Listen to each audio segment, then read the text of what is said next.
Welcome back to Track and Travel with Rick, and today we're getting ready for our next adventure. Just recovering from sick week with my Challenger, and before we get back to that, I'm going to get on this Ram. We're going to put some running boards on it today.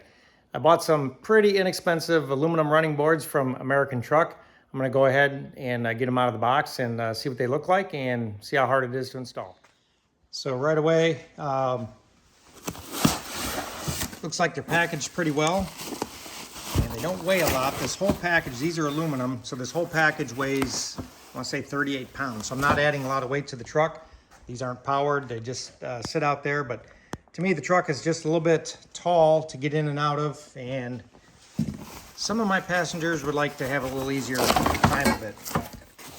So it looks like we got some brackets. And I'm gonna go ahead and unpack everything. Looks like it was packed pretty good. I'll go ahead and get everything out. These studs are already installed on the truck. There's 3 sets on each side, and these brackets just take advantage of that. So there is no drilling. It's just a matter of bolting this up. So it should be a real simple job. We'll go ahead and clean up behind it, and we'll just bolt this bracket on.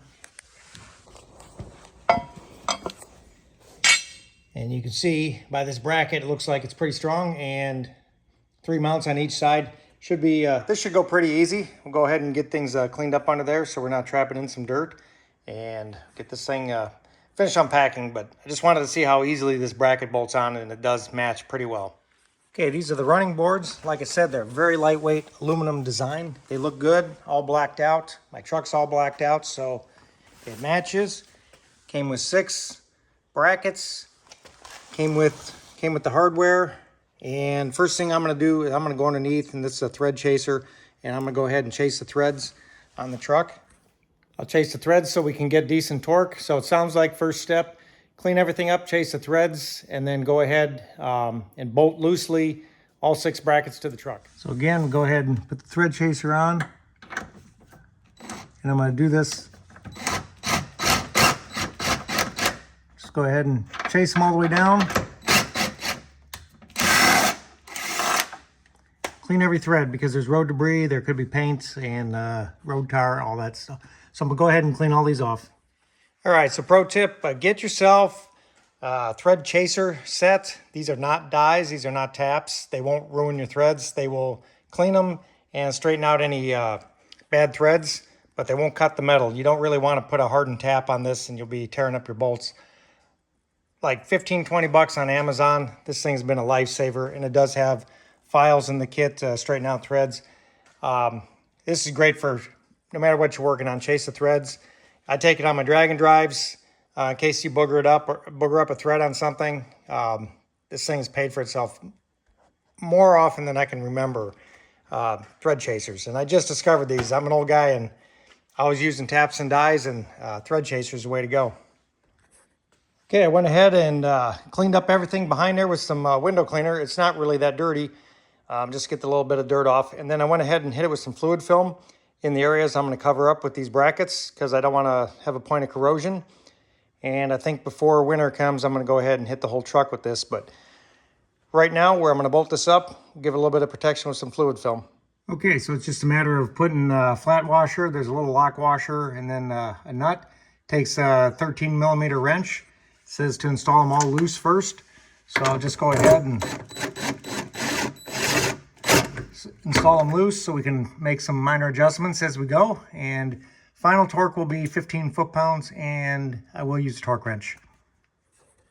Okay, now that we got the brackets on the truck, taking these loose. It's like a T-nut inside here, so I guess we're going to struggle to get those lined up in the holes. And of course, like any other good quality product, takes a 13 millimeter wrench underneath and a 12 millimeter right here. So 2 different tools. That's okay. Let's take this over to the truck and see what it's going to take to get all this stuff to line up. Okay, just kind of set it there. Looking pretty good.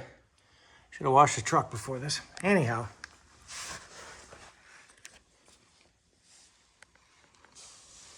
Here's what we're working with. So we got to line up the T-nut, and then this doesn't look like it'll be too difficult. Line that up, get the bolt started in the hole, kind of get them all snug,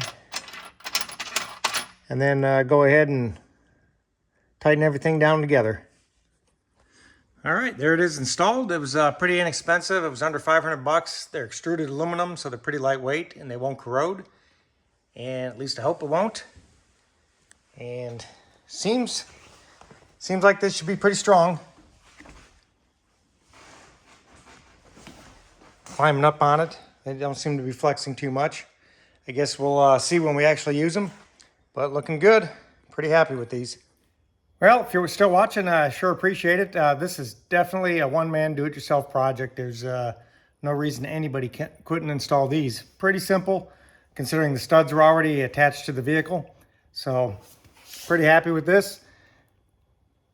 Pretty inexpensive, and definitely went on easy. So, we got to do one more following this, putting a front tow plate on the Ram so we can tow behind the motorhome. And we'll probably be a little more in-depth video on that. This was easy, one-man job. Thanks for watching. Like, share, subscribe, all the YouTube things, and we'll see you in the next one.